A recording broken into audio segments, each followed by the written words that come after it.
Oke, masih ingat ya? Kemudian, setelah pengakuan awal, ada yang disebut dengan pengukuran setelah pengakuan awal. Tahap pertama, pengakuan awal dengan nilai wajar ditambah atau dikurangi biaya transaksi. Tahap kedua adalah pengakuan setelah pengukuran awal. Sorry, pengukuran setelah pengakuan awal. Ada 3 cara atau kategori pengukurannya. Satu, dengan amortized cost atau biaya perolehan diamortisasi. Kedua, dengan nilai wajar melalui comprehensive income atau penghasilan komprehensif. Dan yang ketiga adalah melalui nilai wajar dengan melalui laba rugi. Ya, ada 3 pengukuran ini. Kapan? Nah, nanti Anda sudah harus paham ini ya, sudah masih ingat mudah-mudahan. Kita masuk ke salah satu bentuk atau salah satu jenis dari aset keuangan, yaitu pemberian kredit. Pada beberapa bank di laporan keuangan, pemberian kredit ini akunnya ada yang namanya kredit saja, ada yang kredit yang diberikan, ada yang pemberian kredit. Nah, terserah Anda mau menggunakan apa, nama akunnya asalkan konsisten, ya. Kita masuk ke pembahasan. Kredit adalah penyediaan uang atau tagihan yang dapat dipersamakan dengan itu berdasarkan persetujuan atau kesepakatan pinjam meminjam.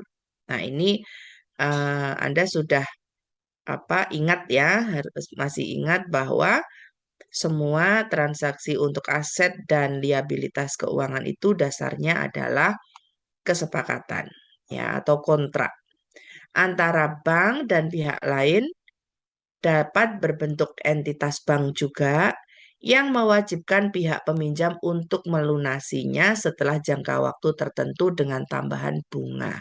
Itu adalah kredit ya. Kemudian sama seperti ini dengan bahasa yang lain. Ada beberapa unsur kredit, diantaranya persetujuan, aktivitas peminjaman uang, dan seterusnya. Nanti silahkan dibaca sendiri.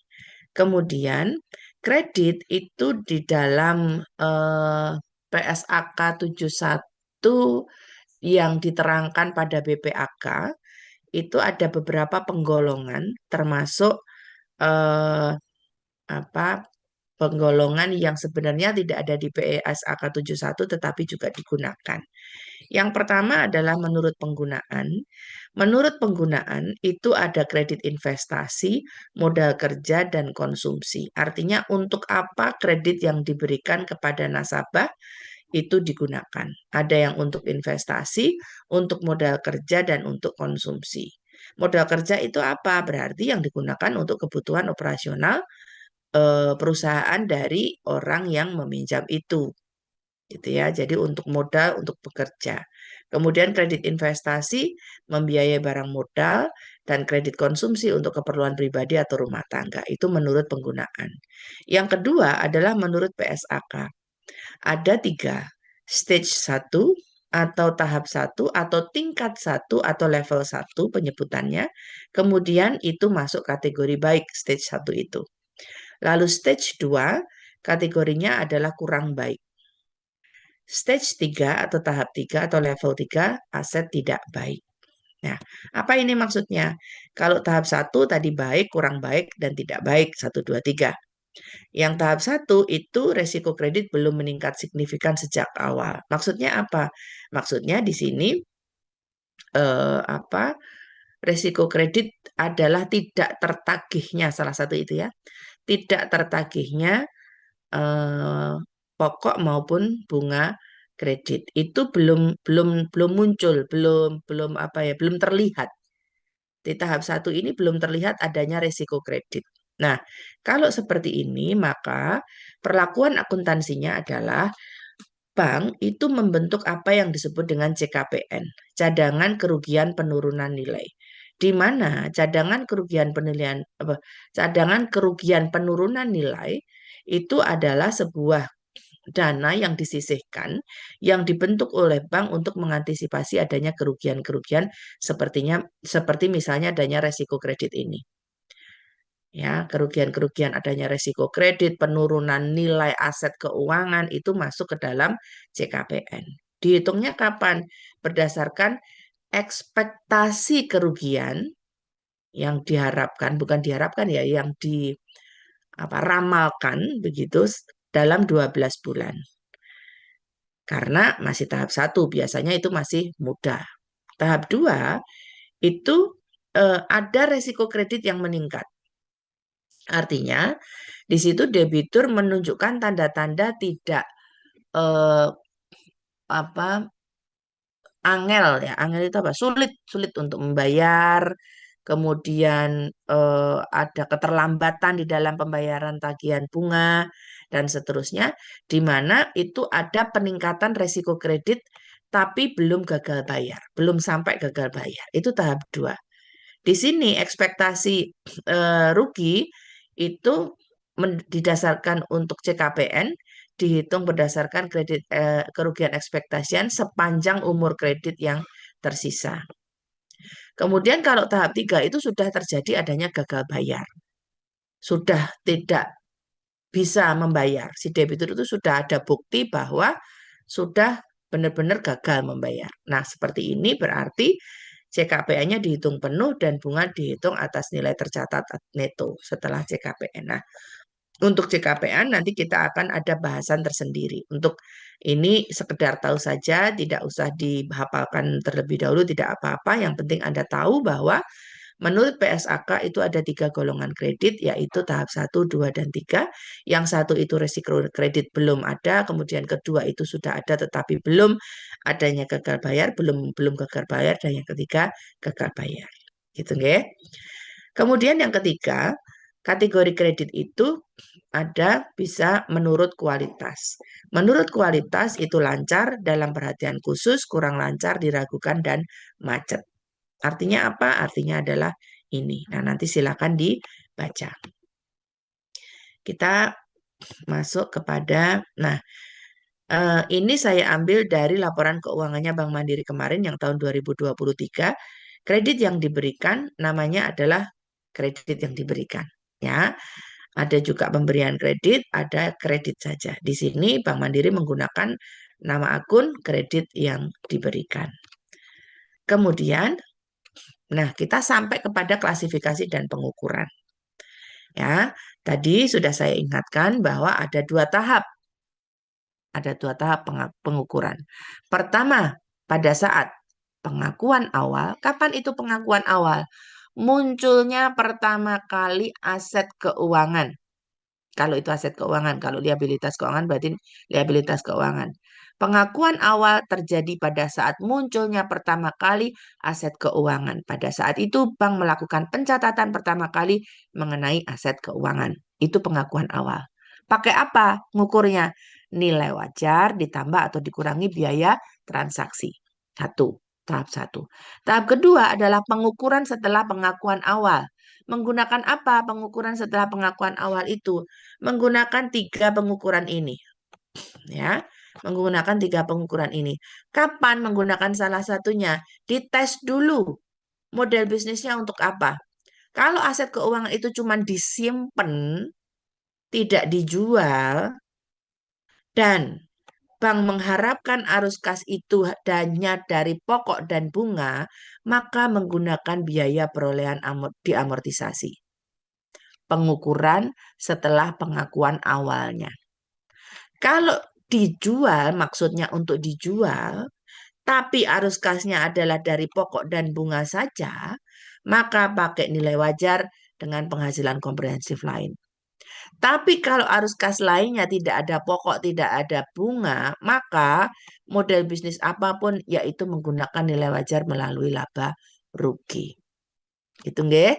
Ini diingat-ingat ya, ini diingat-ingat jangan sampai lupa karena aset keuangan pengukurannya masih terus akan Anda dapatkan di mata kuliah yang lain. Misalnya akuntansi keuangan menengah itu eh, di bukunya Kiso itu ada ya. Kemudian Oke. Nilai wajar kredit itu kapan? Pada saat pengakuan awal, yaitu sebesar pokok kredit yang dicairkan oleh debitur. Itu nilai awalnya, nilai wajarnya saat pengakuan awal. Nilai wajar kredit adalah pokok kredit yang dicairkan oleh debitur. Ini bukan pengukuran aset keuangan di pengakuan awal loh ya. Ulangi ya. Pengukuran aset keuangan di awal, di pengakuan awal adalah sebesar nilai wajar ditambah biaya atau dikurangi biaya transaksi. Oke. Nah, nilai wajar itu apa? Nilai wajar itu adalah sebesar pokok kredit yang dicairkan debitur. Itu nilai wajar. Oke. Mudah-mudahan ini bisa diterima. Kalau tidak bisa diterima, ada pertanyaan langsung ditanyakan. Oke. Oke, saya teruskan. Itu yang pengakuan awal. Kemudian setelah pengakuan awal pengukurannya, kan ada 3 tadi. Amortized cost, kemudian fair value through comprehensive income, and fair value through profit and loss. Lah, kenapa kok dikasih nama? Mungkin ini ada dalam pertanyaan di Anda ya. Ini untuk memberi Anda pemahaman agar Anda semakin paham perbedaan dari ketiga kategori ini, kategori pengukuran ini, ya. Baik, biaya perolehan diamortisasi atau amortized cost. Kenapa kok namanya amortized cost? Biaya perolehan diamortisasi. Kenapa? Ya, oke, ini ya. Cara mengukur, ini ada azan jadi saya pelan-pelan. Cara mengukur setelah pengakuan awal adalah diukur pada biaya perolehan awal ditambah atau dikurangi amortisasi. Diukur pada biaya perolehan awal ditambah atau dikurangi amortisasi. Apanya yang diamortisasi? Mari kita lihat langsung kepada contohnya.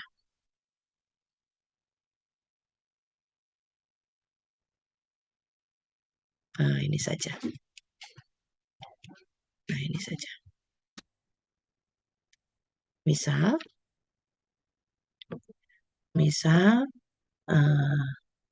Bank A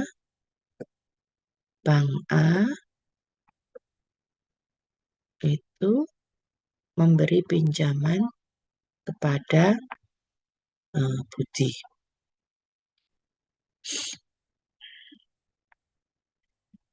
Sebesar 100 juta. 100 juta. Kemudian ada biaya transaksi 10 juta. Jangka waktu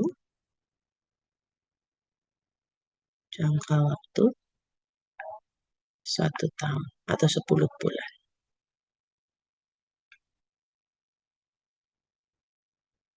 Ini ya. Bank A memberikan pinjaman kepada Budi. Pinjamannya adalah, ya Allah, saya tak anune kok elemen. Setip, ada setip enggak sih? Oh, ada.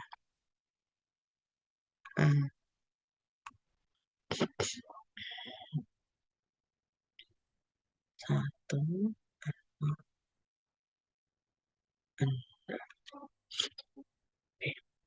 Bentar.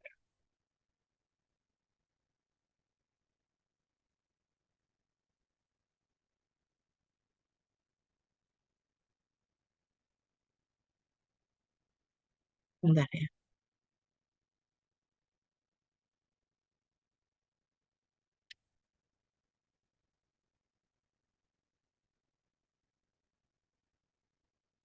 Oke. Bank A misalnya memberikan pinjaman kepada Budi sebesar 100 juta, biaya transaksi 10 juta, jangka waktu 10 bulan. Oke, bisa ya dibayangkan. Nah, 10 juta biaya ini adalah biaya transaksi agar agar Budi bisa mendapatkan pinjaman sebesar 100 juta ini. Ya, saya ulangi, 10 juta ini 10 juta ini adalah biaya transaksi agar Budi bisa mendapatkan 100 juta. Artinya 10 juta ini akan dinikmati oleh Budi selama 10 bulan. Selama dia menikmati 100 juta itu. Bisa diterima ya? Artinya 10 juta itu akan dinikmati selama 10 bulan Budi menggunakan 100 jutanya. Oke? Artinya kalau tidak ada 10 juta, maka tidak akan timbul 100 juta yang diberikan kepada Budi dari Bank A. Oke. Sehingga biaya 10 juta ini harus diamortisasi sepanjang waktu 10 bulan. 1, 2, kok 2? Ujuk-ujuk kok 2. 1 sampai 10. Harus diamortisasi selama jangka waktu 10 bulan ini. Apa itu amortisasi? Yaitu melakukan distribusi. Melakukan apa ya?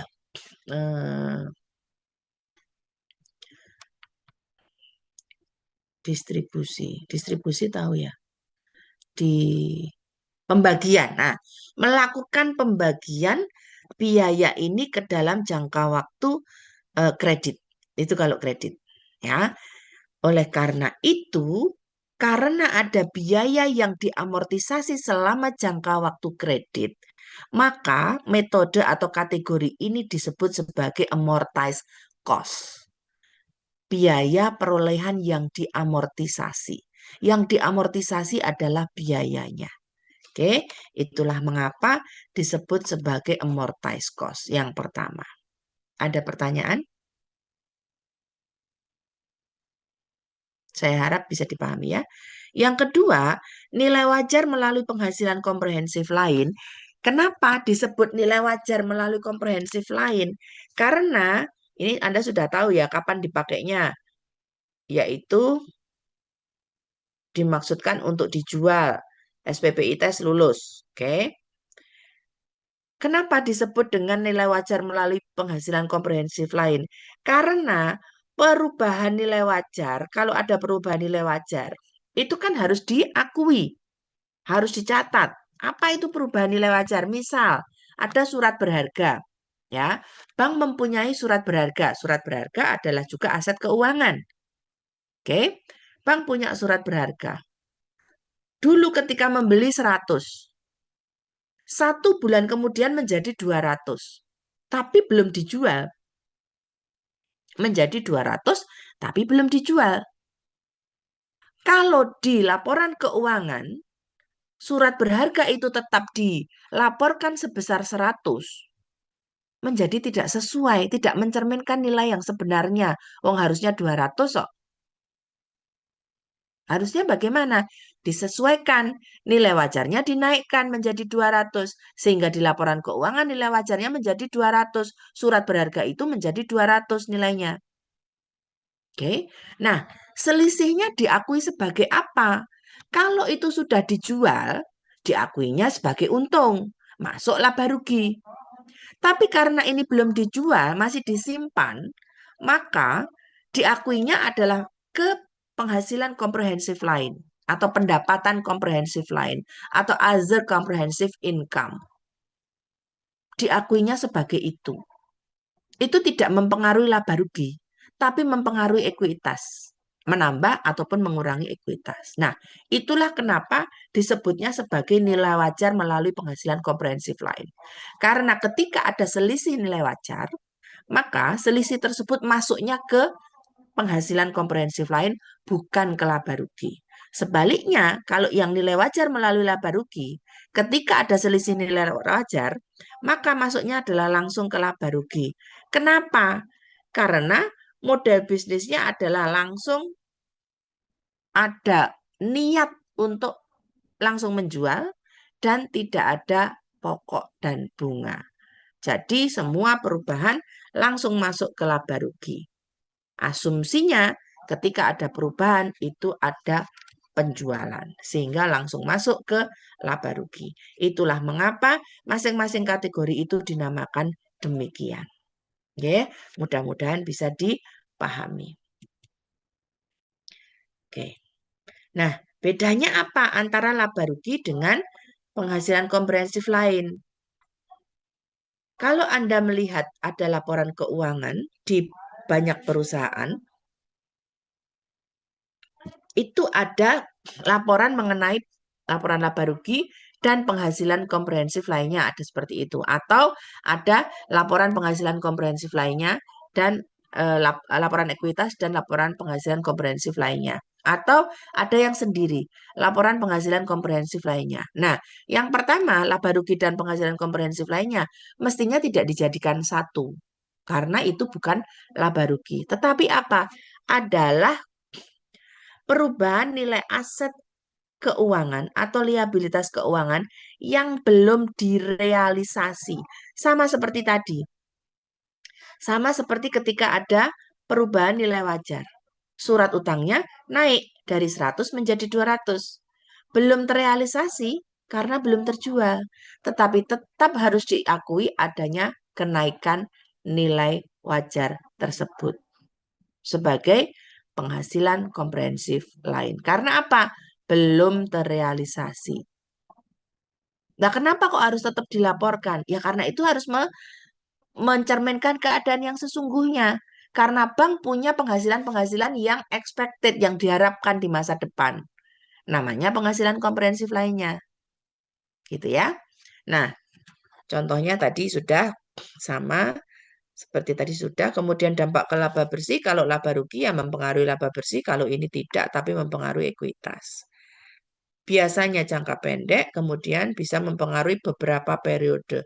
Jangka pendek itu artinya hanya periode berjalan saja, hanya dalam jangka waktu 1 tahun akuntansi. Tapi kalau yang penghasilan komprehensif lain itu bisa sampai kapan menjadi terrealisasi, sampai bertahun-tahun bisa. Oke. Kemudian tujuannya adalah menunjukkan kinerja keuangan yang direalisasi selama periode tertentu. Kalau ini menunjukkan potensi perubahan nilai ekuitas. Itu sehingga mengapa harus ada pengakuan atas penghasilan komprehensif lainnya. Ya. Nah, ketika mengamortize cost atau apa namanya? Apa jenenge mau? Harga perolehan ya, harga perolehan itu menggunakan suku bunga efektif. Apa ini suku bunga efektif? Adalah suku bunga yang dihitung berdasarkan arus kas kontraktual pada dasarnya tidak dapat diubah sampai dengan seluruh kewajiban debitur dibayar lunas. Termasuk ketika bank menggunakan atau memberikan keringanan bunga. Gitu. Umumnya ini nanti bunga efektif itu pembayaran di depan itu lebih besar, terus kemudian menurun sehingga sampai pada pelunasan. Itu ketentuan di dalam PSAK 71 mengenai aset keuangan. Nah, aset keuangan juga bisa di derecognition atau dihentikan pengakuannya. Kapan itu? Kalau bank tidak lagi memiliki arus kas kontraktual. Bank tidak lagi memiliki hak kontraktual atas arus kas masa datang dari kredit itu. Artinya selesai. Sudah tidak bisa diharapkan lagi, sudah selesai. Yang kedua, bank telah mentransfer kredit tersebut di mana transfer tersebut memenuhi kriteria penghentian pengakuan. Maksudnya bagaimana? Bisa jadi bank punya pemberian kredit kepada nasabah A.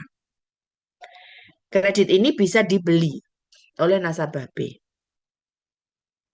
Artinya A menjadi berhutang kepada B. Itu namanya salah satu dari implementasi anjak piutang. Ya, jadi bisa seperti itu. Nah, kalau seperti itu berarti sudah tidak lagi ada pengakuan atau di derecognition. Mari kita kepada contohnya. Ya. Contoh, kredit modal kerja dengan suku bunga tetap dengan diukur pada biaya perolehan diamortisasi. Oke, saya akan pelan-pelan. Jika tidak dipahami, langsung tanyakan. Jika mau apa? Diulang, langsung bilang, ya. Kredit diukur pada biaya perolehan diamortisasi. Berarti ini kategori apa? Tidak untuk dijual, dimiliki untuk sampai selesai jangka waktunya sampai jatuh tempo. Gitu nggih? Oke. Tanggal 1 Januari 2021, Bank XYZ memberikan kredit kepada Bank ABC. Loh, kok bank? Boleh. Tadi kan kepada instansi bank juga boleh. Dengan data sesuai perjanjian kredit adalah seperti ini. Bagi debit kredit 14 miliar 500 juta. Apa itu bagi debit? Bagi debit kredit itu apa? Adalah plafon kredit atau jumlah maksimal kredit yang bisa diberikan kepada nasabah ABC ini. 14 miliar 500 juta. Jangka waktunya 1 tahun atau 12 bulan. Jenis kreditnya adalah modal kerja. Bunganya adalah 15% per tahun atau 1,25% per bulan. Provisi 0,1% atau 14.500 dibayar di muka. Kemudian ada beban bank yang diatribusikan langsung. Apa ini diatribusikan itu maksudnya apa? Ada beberapa definisi mengenai atribusi. Yang pertama, ditelusuri secara langsung. Bisa ditelusuri secara langsung. Kemudian, menempel, itu juga bisa. Jadi misalnya begini. Saya beli kursi. Ini kursi. Ya, saya beli kursi. Harganya adalah 1 juta. Harganya 1 juta. Tapi ketika saya membeli 1 juta, kursi ini belum bisa saya duduki. Masih berupa lembaran, masih berupa eh, besi, belum bisa saya duduki. Saya harus membayar seseorang sebesar 100.000 dan membeli sekrup dan sebagainya agar kursi ini bisa saya duduki. Jadi, harga perolehan dari kursi ini berapa? 1 plus 100.000. Sorry, 1 juta plus 100.000. Gitu nggih? 1 juta plus 100.000. 100.000 ini nemplek ke sini. Bisa langsung ditelusuri, bisa langsung terlihat. Oke, bisa langsung diidentifikasi. Oh, ada 100.000 di sini. Taunya dari mana lah? Tadi ketika beli cuma lembaran apa triplek sama sama apa namanya besi-besi kok. Jadi saya bisa langsung melihat ada 100.000 di sini. Jadi ini bisa diatribusikan secara langsung. Ini juga demikian. Yang namanya beban bank diatribusikan langsung 35 juta itu artinya nemplek ke kreditnya ini. Ke bagi kreditnya sebesar 14.500. Bisa ditelusuri secara langsung atau bisa didistribusikan secara langsung kepada 14 miliar 500 juta. Sehingga karena ini namanya beban, maka bisa mengurangi ataupun mengurangi ataupun menambah. Tergantung kapan melakukan pembayaran dan siapa yang melakukan pembayaran terlebih dahulu. Walaupun nantinya yang akan membayar pasti adalah debitur. Yeah. Kemudian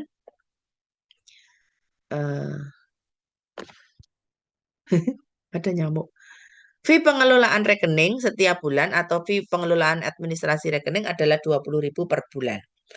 Sehingga total dana yang dikeluarkan oleh bank untuk menjadikan transaksi kredit ini berjalan adalah sebesar 14 miliar 500 juta ditambah dengan dikurangi dengan 14.500 juta ditambah dengan 35 juta.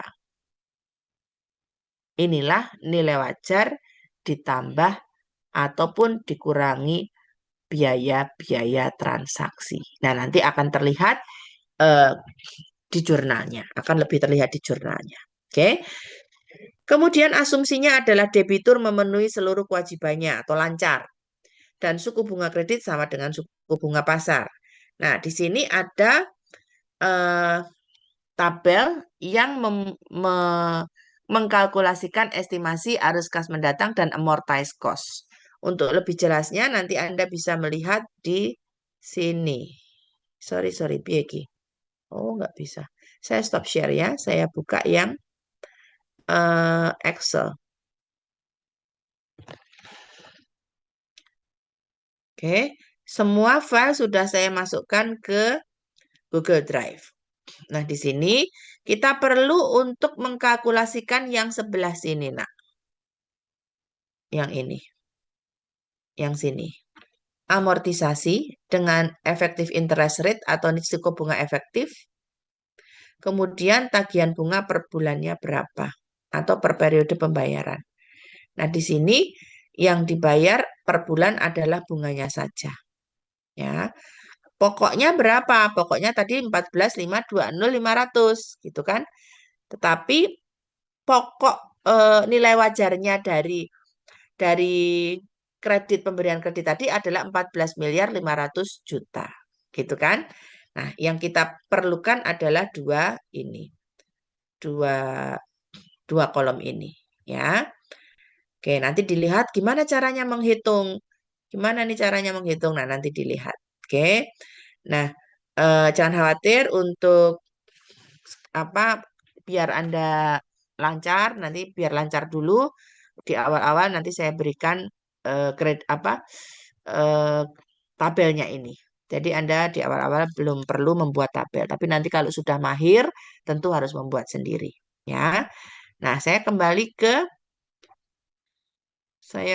ke PowerPoint.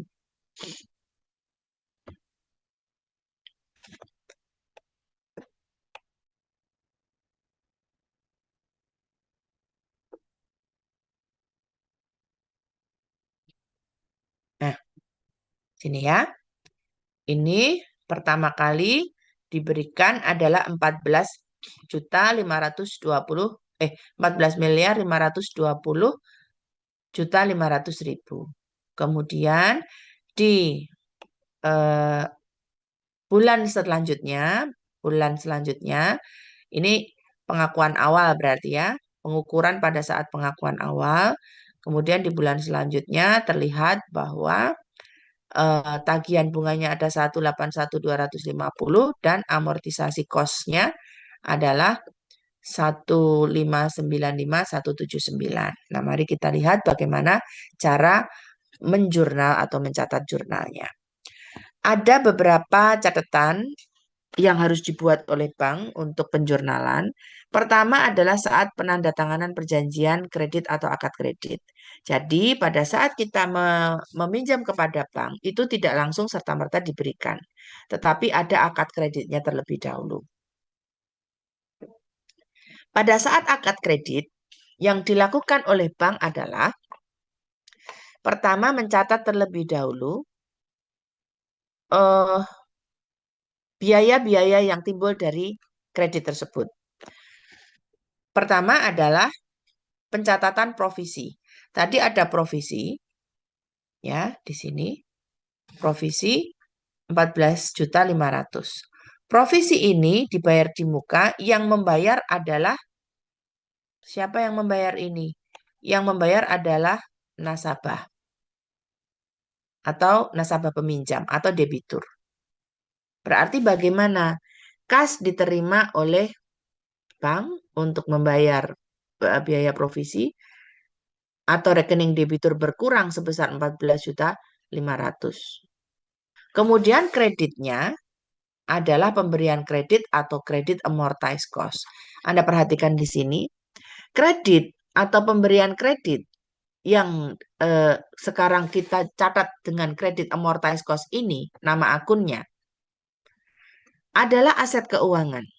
Ketika bertambah, berarti namanya aset harus didebit. Ketika berkurang, berarti harus dikredit. Nah, di sini posisinya ada di kredit. Artinya apa? Artinya, pemberian kredit kepada si debitur ABC tadi, itu berkurang 14.500. Artinya apa? Artinya, yang harusnya 14.500.000, dikembalikannya 14.500.000, itu tidak 14.500, 14.500.000, tetapi 14.500.000. 14.500.000 dikurangi dengan 14.500.000. Oke? Oke ya. Kemudian yang kedua, biaya transaksi. Anda lihat di sini, siapa yang membayar biaya transaksi? Ternyata yang membayar adalah banknya. Kenapa? Karena banknya berkurang eh, uangnya. Banknya berkurang uangnya. Atau rekening penyedia jasa. Penyedia jasa apa? Jasa untuk membuat atau mengadministrasikan atau melakukan apa jasa untuk transaksi pemberian kredit ini. Oke, kalau ini bingung tidak usah. Kas begitu saja. Kemudian debitnya apa? Debitnya adalah kredit amortized cost atau pemberian kredit. Artinya apa? Artinya komitmen bank untuk memberikan 14.500.000 itu yang harus dikembalikan oleh nasabah adalah 14.500.000 dikurangi 14.500.000 ditambah 35 ditambah 35 juta. Nah, inilah pengakuan awal. Ya. Terus kemudian ketika pencairan kredit itu pada saat penandatanganan. Ketika pencairan bagaimana? Pada saat penandatanganan ada satu lagi, sorry. Ini ada satu lagi. Yaitu mencatat adanya komitmen. Jurnalnya adalah rekening lawan, fasilitas kredit yang belum digunakan. Kok namanya seperti itu ya? Harus seperti ini. Kalau nggak pakai rekening lawan, nggak apa-apa. Boleh. Fasilitas kredit yang belum digunakan. Kemudian kewajiban kreditnya, kewajiban komitmen fasilitas kredit yang belum ditarik sebesar 14.500.000. Ini pada saat perjanjian. Jadi pada saat perjanjian ada 3 jurnal yang dibuat sehubungan dengan transaksi kasusnya ini. Ya, apa itu? Pembayaran biaya provisi, kemudian pembayaran biaya administrasi atau transaksi, dan yang ketiga adalah komitmen. Ya, pencatatan komitmen. Kemudian pada saat pencairan kredit, yang dicatat adalah membalik jurnal yang ini, dibalik. Kenapa dibalik? Artinya sudah tidak ada komitmen. Komitmennya sudah terpenuhi, sudah dijalankan. Sehingga sudah harus dihapus komitmen itu. Kan kemarin muncul di laporan keuangan yang spesifik untuk bank, itu kan ada laporan komitmen and contingency. Nah, itu ini isinya salah satunya. Salah satunya adalah ini isinya. Tetapi ketika sudah terrealisasi, kredit sudah dicairkan, sudah diberikan kepada nasabah, maka jurnal ini harus dibalik. Gitu ya, jurnal ini harus dibalik, selesai. Artinya sudah tidak ada komitmen lagi. Yang kedua, saat pencarian kredit, jurnal yang diperlukan adalah untuk pemberian kredit atau penyerahan kredit kepada nasabah. Jurnalnya adalah kredit atau pemberian kredit atau kredit yang diberikan sebesar 14.500.000 dan kas atau rekening debitur sebesar 14.500.000. Nah, berarti pada saat pengakuan awal berapa nilai kreditnya? 14.500 di sini ya. 14.500 ditambah dengan ini 35 juta dikurangi dengan 14.500.000. Oke, itu pengakuan awal. Pengukuran saat pengakuan awal. Nah, kemudian tanggal 31 Januari ada pengelolaan rekening kan sebesar 20.000 setiap bulan. Sebelum ada pembayaran untuk pengelolaan rekening tersebut ada yang namanya pembebanan. Ini karena accrual basis, maka pada saat waktu melakukan pencatatan adanya pembebanan tersebut, maka harus dicatat. Jurnalnya adalah tagihan fee pengelolaan rekening, pendapatan fee pengelolaan rekening sebesar 20.000. Ketika sudah benar-benar diterima fee tersebut, maka jurnalnya kas ini atau rekening debitur pada tagihan fee pengelolaan rekening sebesar 20.000. Kemudian tanggal 31 itu kan berarti sudah ini ya. Tadi pemberian kreditnya tanggal 1. Tanggal 31 berarti sudah waktunya untuk membayar bunga, tagihan bunga. Berarti selain mencatat adanya pembebanan fee untuk administrasi pengelolaan rekening, juga adanya pembayaran bunga. Tapi sebelum adanya pembayaran bunga, maka ada pembebanan tagihan terlebih dahulu. Jurnalnya adalah pendapatan bunga kredit yang akan diterima 181250 dapat dari mana? Dari sini. 181250 di sini, di kolom yang ini.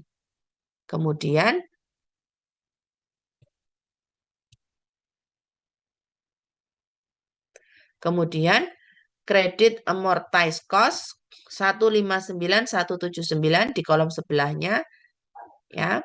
Kemudian 179.654.821 itu selisihnya adalah pendapatan bunga kredit.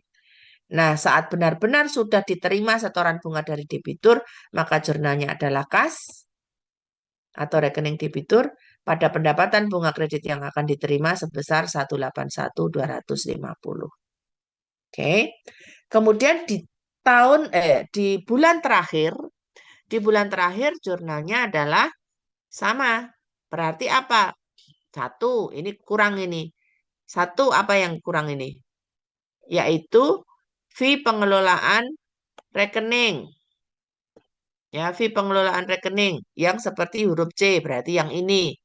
Fee pengelolaan rekening kan? Dua ini. Dua ini harus dicatat. Kemudian ada pembebanan tagihan yang terakhir, penerimaan setoran bunga yang terakhir, dan ada pelunasan pokok. Karena ini terjadi pada tanggal 31 Desember 2021. Oke, selesai. Nah, ini ada latihan kasus. Mau dikerjakan dulu atau mau teruskan? Teruskan, nggih? Teruskan dulu. Nanti dikerjakan di anu saja. Dikerjakan sebagai PR saja ya. Saya teruskan. Oke, ini dulu kasusnya. Kredit diukur dengan biaya perolehan diamortisasi dengan suku bunga tetap. Sama kasusnya seperti yang tadi. Tanggal 1 Januari 2021, Bank XYZ memberikan kredit kepada Bapak Hartono.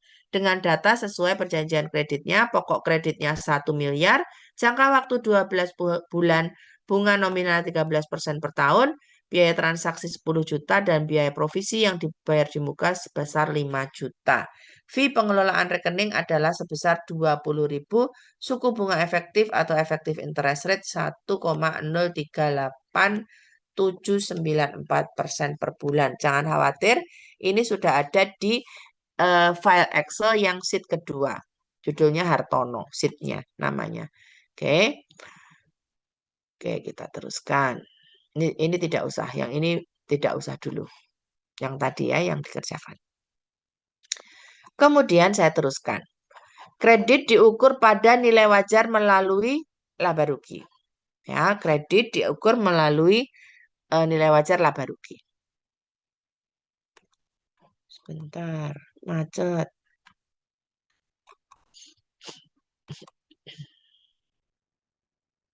Pointernya lo nggak keluar-keluar sebentar ya. Ya, nah. Contohnya, tanggal 1 Januari 2021, Bank XYZ memberikan atau membeli kredit dari Bank ABC dengan data seperti ini. Plafon kreditnya adalah 15 miliar. Jadi ada sebuah kredit, ada sebuah pemberian kredit. Saya ulangi, ada sebuah aset keuangan namanya pemberian kredit yang jumlahnya adalah 15 miliar. Jangka waktunya 1 tahun atau 12 bulan. Bunganya 15% per tahun yang dibeli oleh Bank XYZ, miliknya Bank ABC. Artinya, Bank ABC itu memberikan kredit kepada seseorang, nilainya adalah 15 miliar dengan nilai seperti ini. Ya, dengan perjanjian seperti ini, punyanya Bank ABC, dibeli oleh XYZ. Dibeli oleh Bank XYZ. Berarti nasabahnya nanti membayarnya kepada ABC atau kepada XYZ? Ya, kepada XYZ. Kalau itu XYZ dimaksudkan untuk mengkolek atau menyimpan aset keuangan tersebut sampai dengan apa jatuh tempo. Nggih, gitu ya. Oke, itu yang dimaksud membeli atau memberikan kredit. Perjanjiannya saya ulangi, plafon kreditnya 15 miliar. Jangka waktu 1 tahun atau 12 bulan, jenis kredit investasi.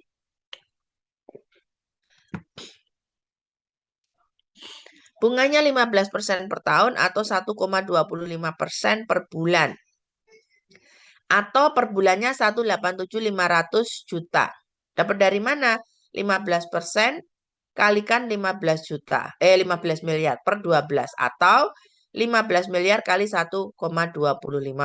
Sehingga per bulan bunganya adalah 187.500.000. Nilai pasar pada saat bank tersebut tanggal 1 Januari dibeli oleh XYZ, nilai pasarnya adalah 90%. Dari 15 juta yaitu 15 miliar yaitu 13 miliar 500 juta. Asumsinya begitu. Sehingga bagaimana?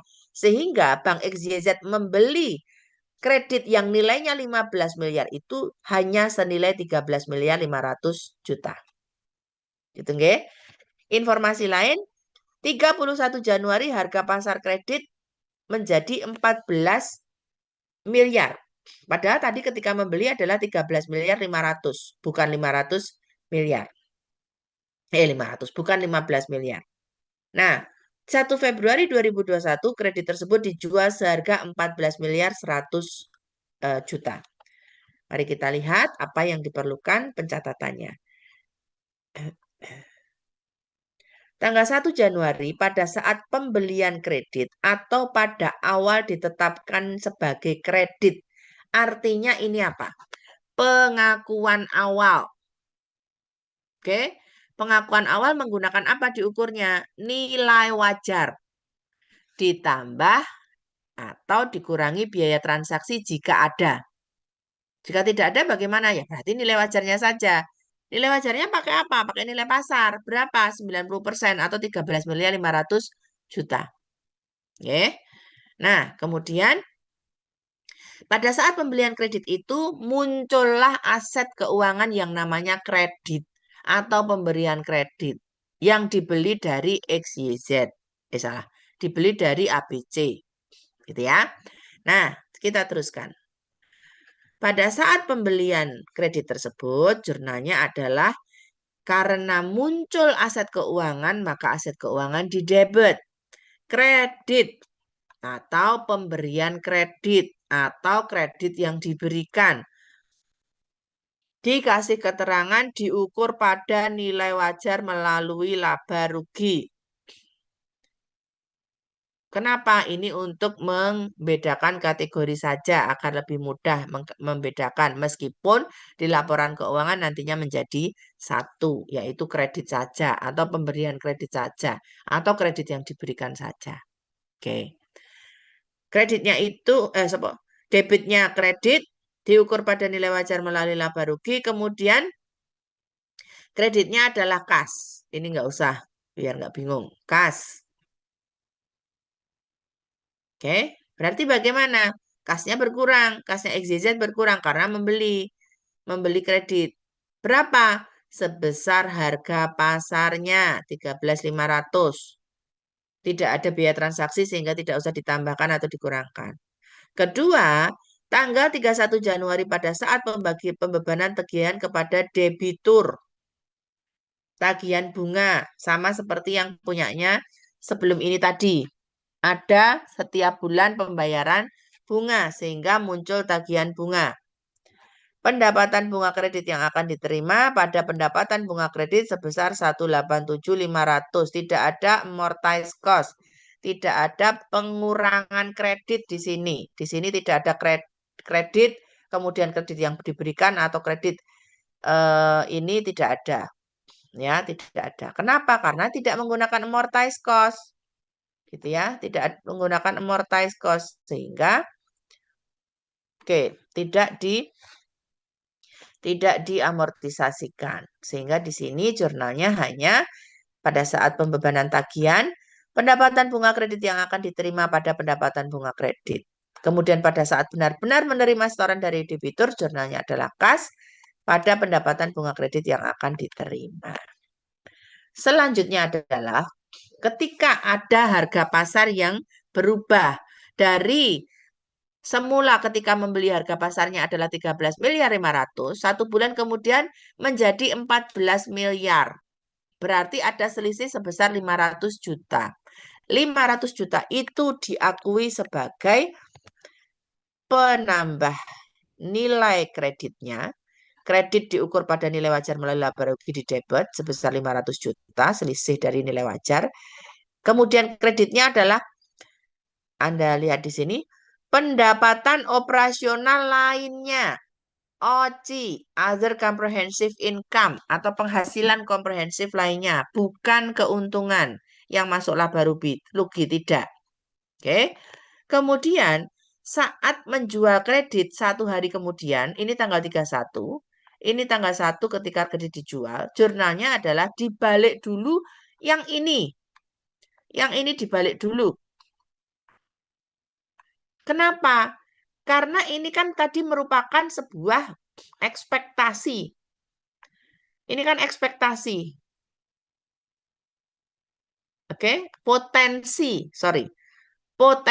adanya pendapatan yang akan muncul, tapi belum. Nah, ketika sudah benar-benar muncul, ketika sudah benar-benar terrealisasi, maka akan muncul benar-benar namanya keuntungan ataupun kerugian. Dalam hal ini keuntungan. Berarti bagaimana? Ini harus jurnal yang ini harus dibalik dulu sehingga ini hapus.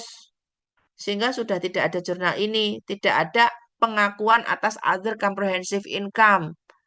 Lalu ketika benar-benar menjual kredit, jurnalnya adalah kas, diterima sebesar 14.100 karena ini adalah harga jualnya. Kemudian kreditnya hapus, penghentian, dihentikan, di-recognition. Kredit diukur pada nilai wajar melalui laba rugi 13.500.000. Kemudian keuntungan penjualan kredit adalah sebesar 600, yaitu selisihnya juta. Demikian. Apakah ada pertanyaan? Saya persilahkan. Oh, maaf Ibu, saya izin bertanya. Silakan, Jovan. Tadi kan ada pengukuran untuk nilai wajar. Nah, nilai wajar itu kan ditambah atau dikurang dari biaya transaksi. Nah, untuk kita mengetahui ditambah atau dikurang biaya transaksi itu bagaimana ya, Bu? Soalnya saya Nggih, masih bingung di situ. nggih, terima kasih. Terima kasih pertanyaannya. Kita ke contohnya ya. Nah, ini ya, contoh 1. Ntar saya hapus dulu nih.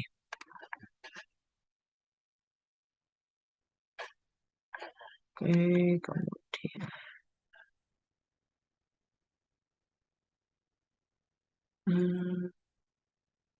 Ini dibesarkan gimana ya?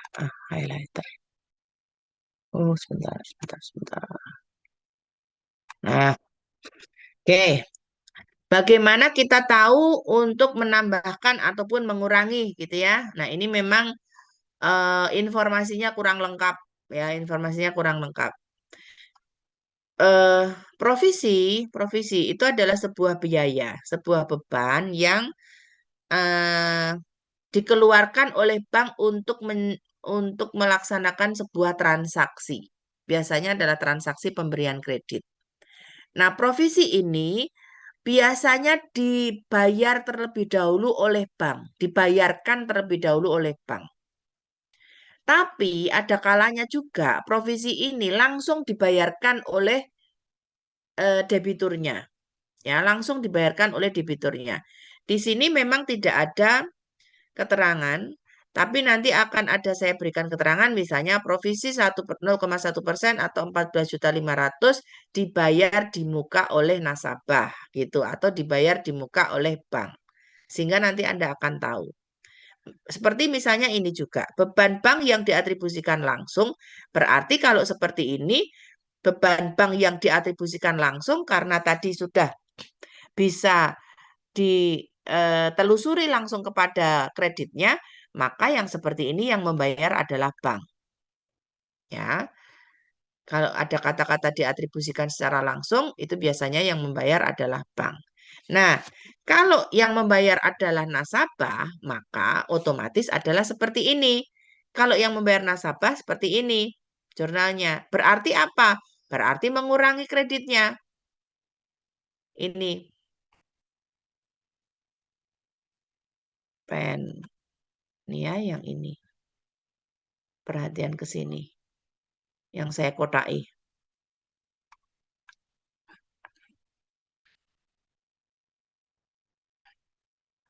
Nah, ini ya.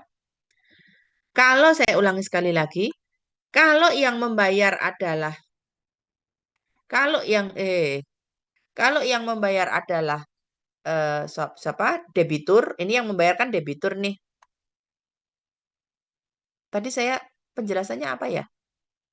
Yang membayar adalah bank apa debitur ya, Jovan? Tadi itu yang membayar oleh debitur.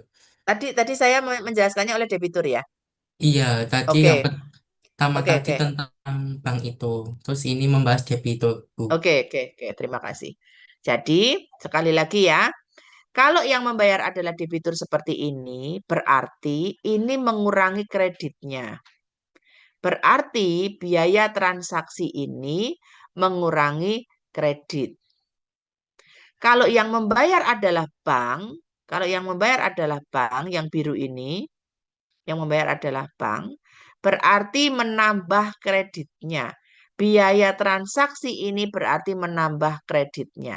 Saya ulangi sekali lagi, kalau yang membayar biaya transaksi adalah debitur atau yang diberikan pinjaman, maka itu mengurangi kredit. Tapi kalau yang membayar adalah bank, maka itu menambah kredit. Menambah menambah kredit itu maksudnya menambah pengukuran awal kredit ya.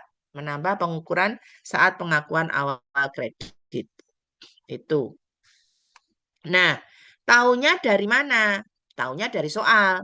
Taunya dari soal. Nanti akan saya tambahkan. Ini memang kurang lengkap. Provisi dibayar oleh nasabah, misalnya begitu. Beban bank yang diatribusikan langsung dibayar oleh bank, begitu ya. Nanti akan saya tambahkan. Terima kasih Jovan sudah diingatkan. Sama-sama, Bu. Oke. Yang lain silahkan.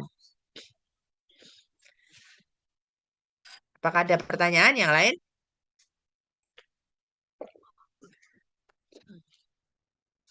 Ibu Baik. izin bertanya. Oke, silakan lagi, Jadi Jovan. kan Monggo.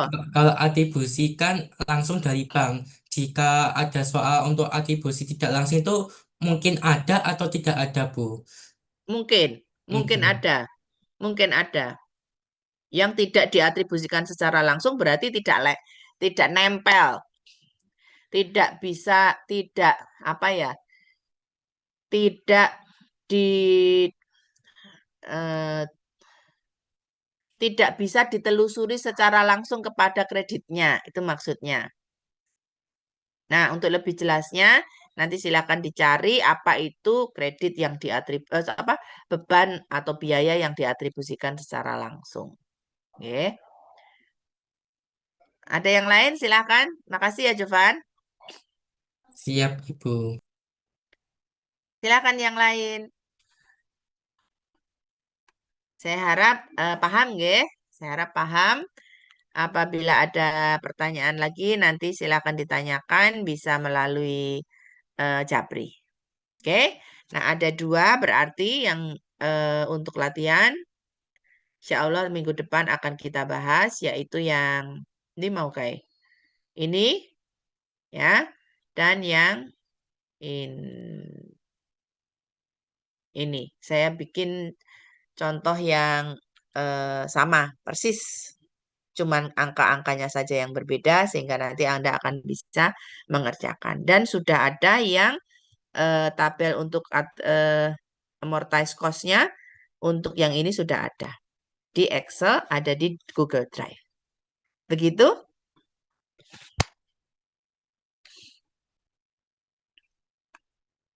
Baik, jika tidak ada pertanyaan,